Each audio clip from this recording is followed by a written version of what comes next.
Pro-life talk. Real world answers. This is Life Report. Welcome to Life Report. I'm your host, Josh Brahm, and I'm here with Jonathan Keller, Executive Director of California Family Council, as well as Megan Almon is back from Life Training Institute. It's so good to have you back as well. Good to be back. We're talking today about the most incredible, in a sense, legislative failure for pro-lifers in a while. It's just hard to imagine. So it's a really good opportunity to talk about common ground and what happened. But as always, when something legislative happens, I'm going to bring on someone else who's really following the ins and outs and what is going on behind the scenes.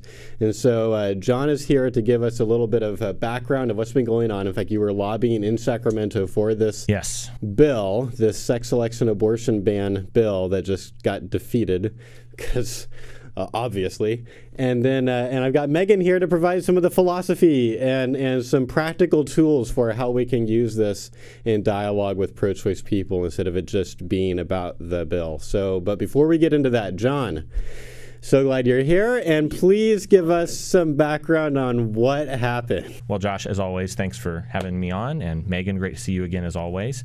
I am with California Family Council and with California Family Alliance, and California Family Council is officially nonpartisan, non-sectarian. We work, obviously, with people of all different political stripes, and at California Family Alliance, we try to do that as well, and this was actually a perfect example of what we thought would be a very common sense bill. It's something that is called the Prenatal Non-Discrimination Act. It follows similar bills that have been introduced in Congress by Representative Trent Franks on the national level to the U.S. House of Representatives.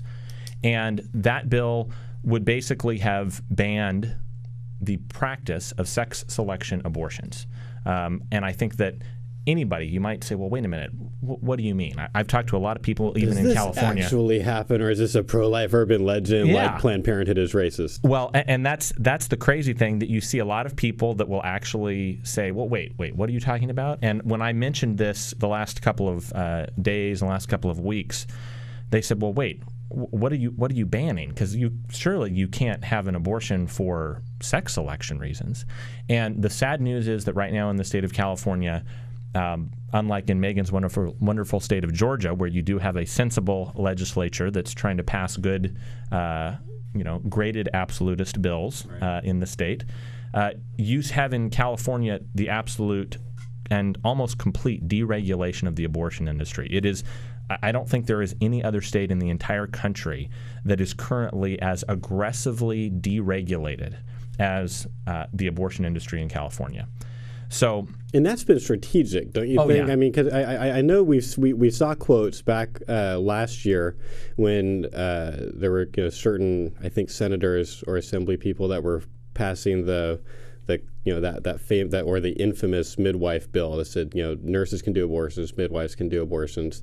I mean, there was someone who actually said publicly, we are doing this as a reaction to all these other states that have passed all these incremental pro-life bills. We're going to go to California and show them that we're on the offensive. We can still pass kind of pro-choice bills, and this was the one that made the most sense to them to expand access to these counties that didn't have abortion clinics in them. And so I mean, this has been strategic to go to California in some cases and really fight to be here's going to be one of these pro-choice kind of havens. There's no bills that you'll be allowed to pass, right? Well, exactly. And in fact, many longtime Life Report listeners and viewers will remember that we had on Dr. Linda Halderman several years ago talking about an early version of this bill.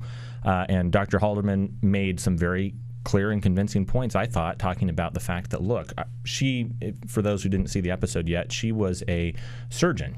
She was a breast cancer surgeon, and she was absolutely appalled, both as a doctor and a legislator, that California was trying to require lower standards of care. They were carving out a specific exception, saying that if you were practicing this one very specific type of medicine, quote unquote medicine, this specific type of surgical procedure that is politically expedient, that we favor it and offer incentives and abilities for people to do more of it, we're going to require that, number one, you do not have to have the same level of care facilities. The types of clinics that you're in do not have to be inspected the same way. They don't have to be regulated or have the same type of standards. I think the idea, Josh, like you said, is that this makes it much harder, because let's say that somehow by some incredible, remarkable, just miracle in either 2014 or in 2018, let's say that you have this wave of pro-life sentiment that sweeps in a Republican governor. California. Yeah, well, I'm like I said, it's a miracle. Okay. But let's say you have a Republican governor, you have a Republican assembly, and a Republican Senate. They are already setting the precedent that they're wanting to put as many firewalls in place so that even if that happened, it would be virtually impossible without a lot of bills being overturned for the California abortion industry to be overseen and to be regulated. And this is a perfect example, like you said. They're setting up so much precedent, first with the bills that passed last year, where you have to have a ban, or essentially a permissiveness in terms of who can do abortions, and then second with the bill that says a permissiveness of where you can do abortions.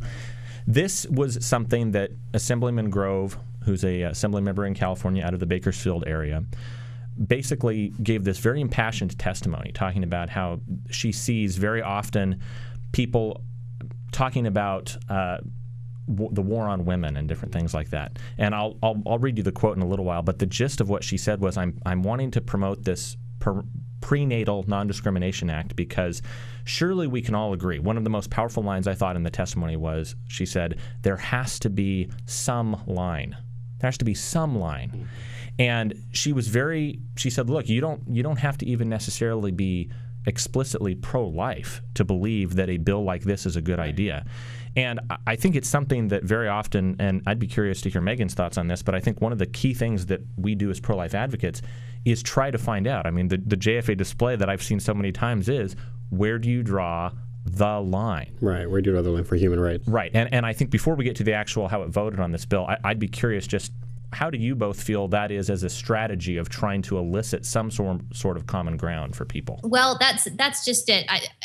Talking about this issue, and I do want to hit on this later, we still have to do the key thing, which is remember what abortion is and why it specifically is wrong. Right. So the gender selection is, that is heinously wrong, but in a different sense. So we need to make distinctions here, just thinking about it philosophically. But both of them come back to the same underlying question, and that is that question: who counts? Who counts as one of us? So we really are talking about worldview types of issues. Everybody would say, I would think, they are for human equality, especially as it comes to human rights. And we hear a lot of talk about that on a lot of issues. And those issues, interestingly enough, also hit on that same question. Issues like sex trafficking, that is huge right now. Issues like how we treat our neighbor. Homosexuality, which is being talked about across the nation, we know, with great passion. All of these come back to that same question. So I think that when the conversation, if you can take it there and handle it well, it starts to really shed some light and allows you to maybe focus in on the issue, which is, we're really talking about, which is the abortion issue.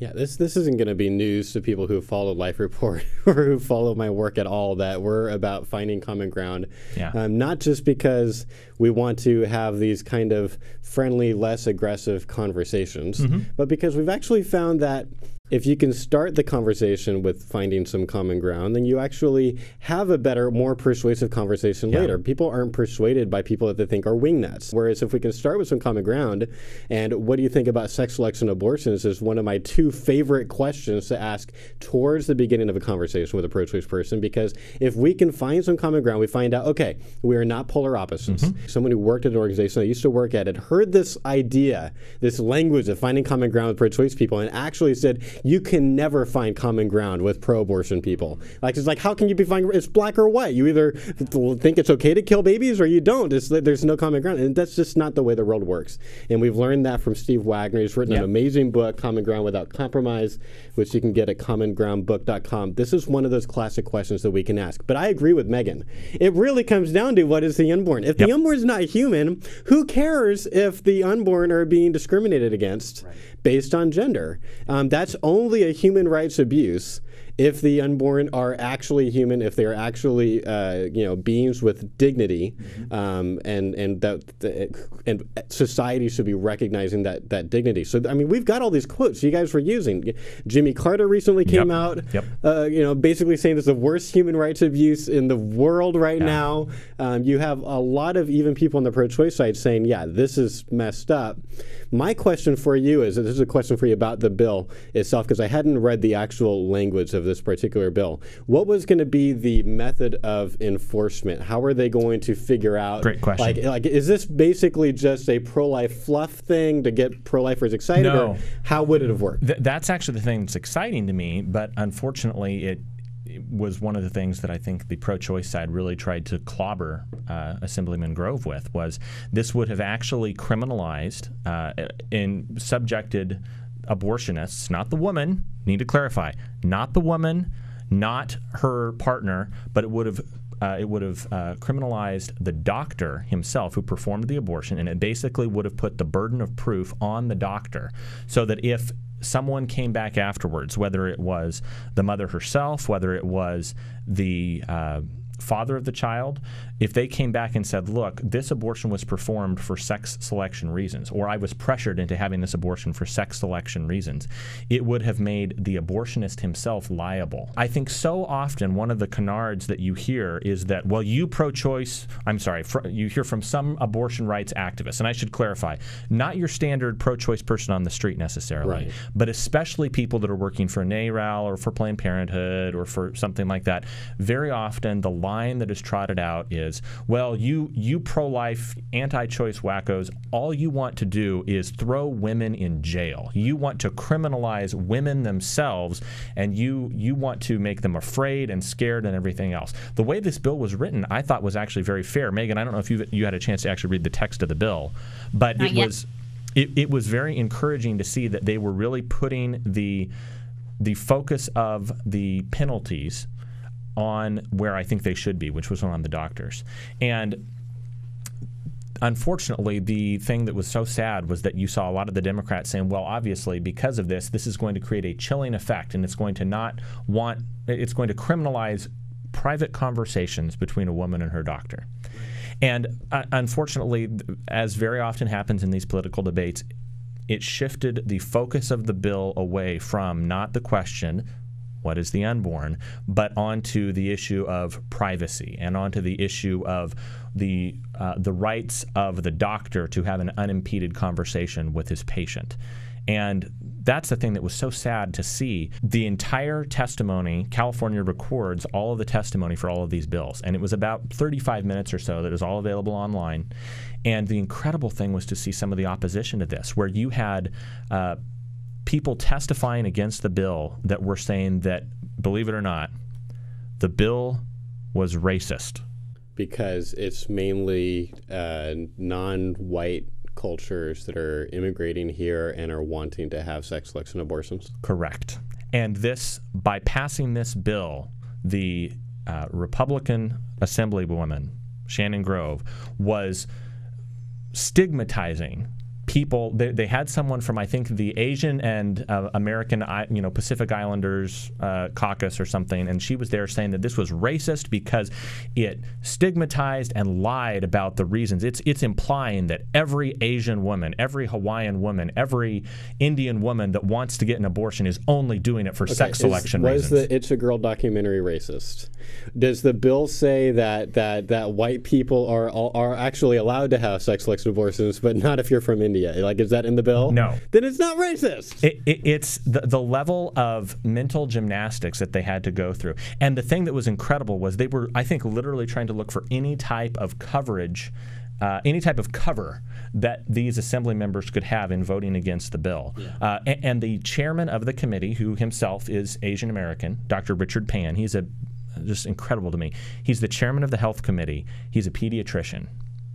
And he voted against this bill, and one of the reasons he cited, and you could tell, I mean, I can't interpret obviously what's inside his heart or his mind, but the way he stated that he was going to be recommending a no vote against the bill, it seemed like he was really grateful that he had heard that testimony, because he said, well, yes, that I also agree that this is very potentially racist, that this is what's going on, and as a result of that, I can't support this bill. The irony is that you guys are putting forth an anti-discrimination bill.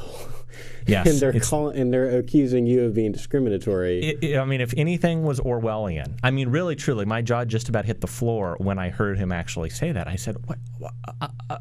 But unfortunately, that is really what we have come to. We have come to the fact that, and again, Shannon Grove made this phenomenal point that, look, it is fine to talk about protecting women. It's fine to talk about the rights of women and there being a war on women, except when it comes to this one issue. And I think that's something that is so frustrating for a lot of pro-life advocates, is to see and I know that you guys see it all the time when you're on college campuses, or you see it when you're just in online discussions. It seems like when you come to this one specific issue, all of the normal laws that govern most dialogue are inverted.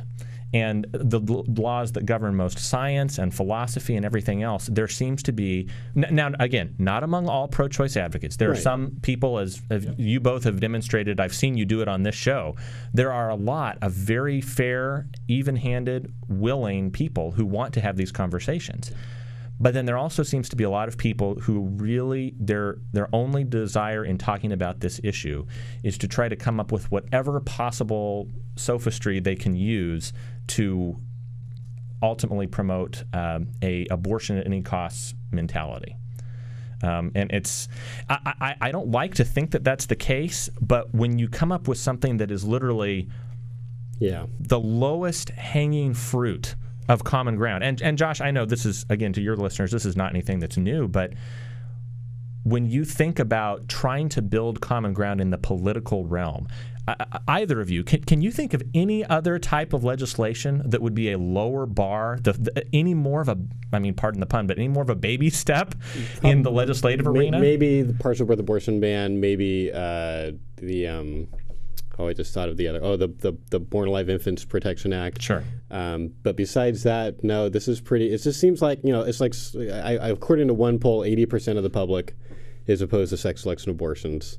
And a lot of them are opposed to the legality of them. It just seems like if we can't agree that an abortion done on a girl because she's a girl is so wrong that it should be illegal, then that's a pretty scary case for pro-life lawmakers. First of all, to point out the obvious, which I know you both know very well, but the lawmakers are assuming at the outset that the unborn are not human beings, right? Because this real war on women, as the legislators' language who gave the law, or who presented it, as she said, this is the real war on women, because these are, for the most part, unborn girls who are losing their lives. Not always, but most of the time, and girls who share the ethnicity of their parents. So in what way is it racial when we're trying to advocate for those unborn lives? It's just necessary to be said, to point out the obvious, because we are trying to simplify the issue when it comes to that conversation.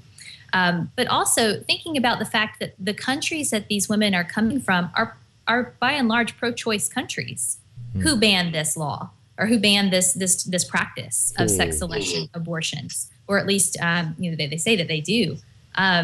That's something worth pointing out. And so the women are, the question, why are they coming here to begin with? Well, they can't obtain the abortion in their own countries where abortion is legal, just not sex selection abortions. So that's worthy of talking about.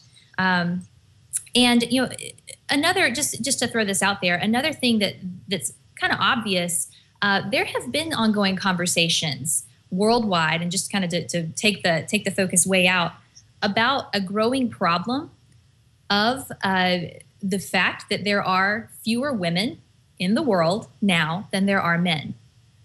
There are conversations that go on about this all the time, whether it be at social justice conferences or, on campuses. Just it seems that the word that's not mentioned in these conversations is the word abortion, because people are afraid to talk about that being one of the, if not the major underlying cause.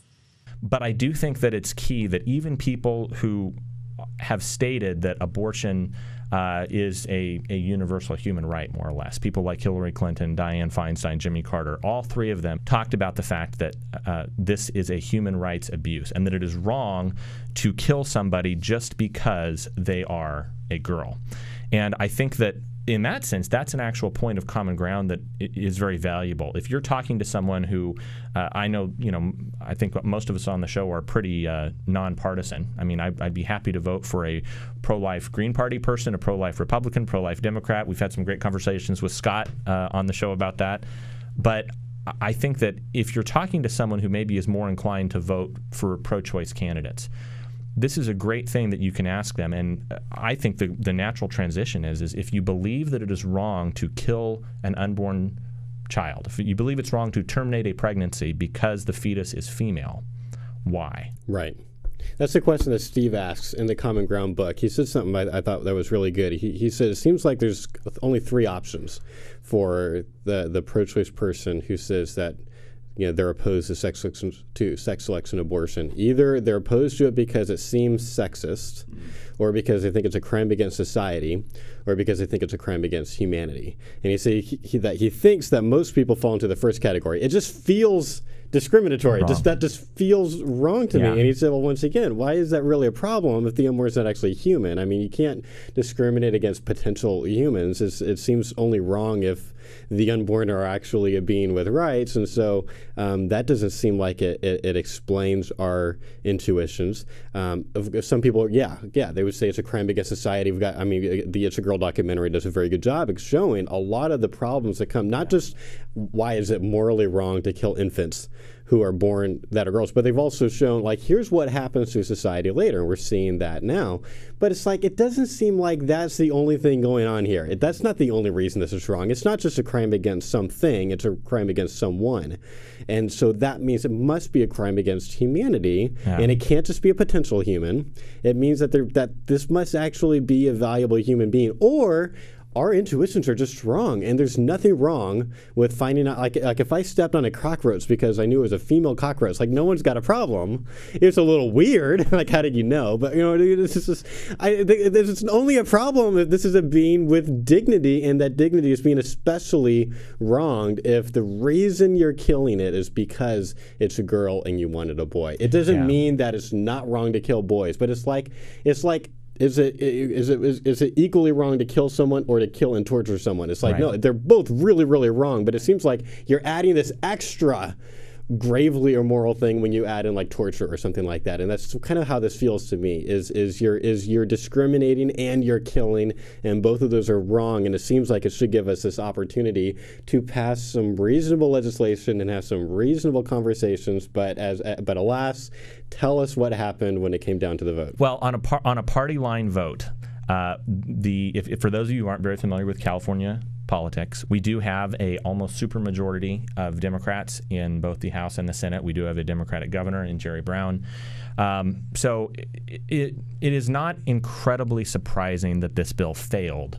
But the thing that I was a little surprised about was the fact that literally of the 19 people that were there voting on the bill, it failed 13-6, with all 6 Republicans voting in favor of Grove's bill and all 13 Democrats voting in opposition to this bill. And again, it's just... Sorry, in fact, let me ask you this. Yep. Okay, because you're way more into the political scene than me. You're staying in California. You're a California Family Council guy now. Yep. Does this mean that we should give up trying to pass any pro-life legislation in California? And if not, tell me why. Now, I'll tell you, I think there's a two-part answer to that question. Number one, I don't think it means that you stop, because I do think this is still a very key point for building common ground. And I think that this is actually a very key point to show I don't want to be too political, but I will say for anybody out there who needs a very clear distinction between where different political parties stand on this particular issue, I think this singular vote alone is a pretty clear voter guide. So for the people who are saying that Republicans and Democrats are all the same, it doesn't really matter, it's all just craziness, just not going to vote at all, this kind of maybe says, maybe there's a little difference. There's at least something that's a little bit different. And I think that there is an example where you can see that there is a party that is opposed to sexism, is opposed to racism, and is opposed to the death penalty unless those three criteria are met before birth. I just wanted to touch on, I was reading an article that I dug up from probably 2009 by William Salatin, who writes for Slate. He is pro-choice.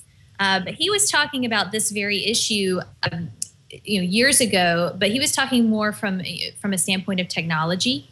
And it interested me, talking about what technology can do. I'm going to read a quote from him from that article. Salatin wrote, "This is a fundamental dynamic between technology and culture. Technology can coax cultures one way or the other by making it easier to do what you want to do with less difficulty and without other people knowing about it." And of course, what he was referring to in terms of sex selection abortion was early indication of pregnancy, the tests that we can do to determine gender very early on, where chemical abortions are still even possible at that point. Just the ability to do it and to make it more and more and more private. That is a dangerous thing. And so from a worldview standpoint, I just wanted to kind of back up and I guess urge people who are pro-life not to be afraid to talk about technology. I think that the pro-life view on the whole has a better story to tell in terms of technology. I think technology can be used for good. And I think that if we really are bold in addressing some of those worldview areas, we can actually paint a better picture of human equality, of what undergirds it, and of what a culture of life looks like. Technology does not have to be a tool of a culture of death. I would leave our listeners with a couple of other resources. Obviously, I know there's information about this at californiafamily.org, so I'd encourage people to go there, as well as obviously prolifetraining.com. You guys have an excellent blog on pro-life apologetics that'll be helpful for pro-life people. If you want to get Steve's book, Common Ground Without Compromise, you can actually get it for free if you go to commongroundbook.com. I'm also going to put a link to the show notes of an episode we recorded rather recently, but I don't remember the episode number, but it was on the topic of how should women be punished if abortion became illegal, because you made a couple of comments about that, and I think it's a little bit more complicated than what you said, and we tried to really get that issue. We got, I think Gabby was on the show, and then Becca Hosky from JFA really tried to treat that with the philosophical rigor that we want to approach issues. So if you want to learn more about our thoughts about that really tough question and how pro-life people should respond when asked, should women get jail time and exactly how many years and all that, we talk about how to do that. So I'll put a link to that in the show notes. Thank you so much, Megan and John, for coming on the show. It was great having you guys. That has been our show. And remember, if you want to make a great impact on any conversation, just remember to ask good questions, listen to understand, and find genuine common ground when possible. That's your show. Now go talk to someone about this. You've been watching Life Report, pro-life talk, real world answers. Life Report is produced by Right to Life of Central California. Visit their website at fresnoprolife.org.